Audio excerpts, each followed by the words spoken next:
एक बार एक वैज्ञानिक ने एक टिड्डे को पकड़ा और उसे अपनी आवाज़ पर छलांग लगाना सिखाया।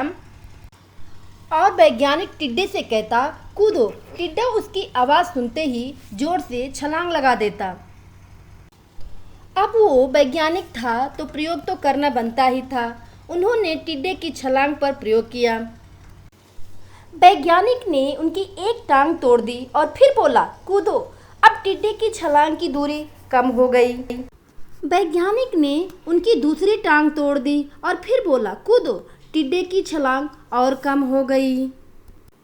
अब तोड़ी गई उसकी तीसरी टांग, छलांग की दूरी और कम हो गई। एक एक करके बेचारे टिड्डे की सारी टांगें तोड़ दी गई। अब आखिरी टांग तोड़ने पर जब उसे कहा गया कूदो तो वह हिल भी नहीं पाया।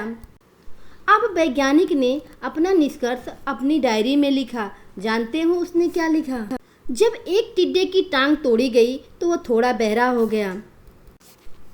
जब उसकी दूसरी टांग तोड़ी गई तो वो और बहरा हो गया।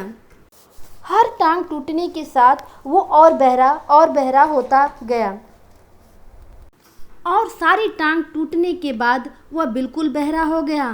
जोर जोर से चिल्लाने का भी उस पर कोई असर नहीं हुआ। वो तो अपनी जगह से हिला तक भी नहीं, छलांग लगानी तो दूर की बात थी। इस कहानी को सुनकर सभी को ऐसा ही लग रहा था ना कि क्या मूर्ख वैज्ञानिक था, इतनी सीधी सी बात उसे समझ नहीं आई थी। कुछ लोग तो ये भी सोच रहे होंगे कि ये बच्चों को भी पता है कि उनकी छलांग टांग टूटने की वजह से कम होती जा रही थी, ना कि वो बहरा हो गया था। दोस्तों, हम सभी जीवन में कई बार ऐसे मूर्ख बन जाते हैं। कई बार जीवन में दो घटनाएं ऐसे ही घट जाती है कि उनका संबंध एक दूसरे से नहीं होता है, फिर भी ऐसा लगता है कि गहरा संबंध है। कभी कभी दिखता कुछ और समझ कुछ और आता है, वास्तव में होता कुछ और है। दोस्तों, इसलिए पछताना नहीं है तो जीवन में जल्दबाजी का निर्णय न लें और हमेशा समझबूझकर इस्तेमाल करें, अर्थात समझबूझकर प्रयोग करें और निर्णय लें।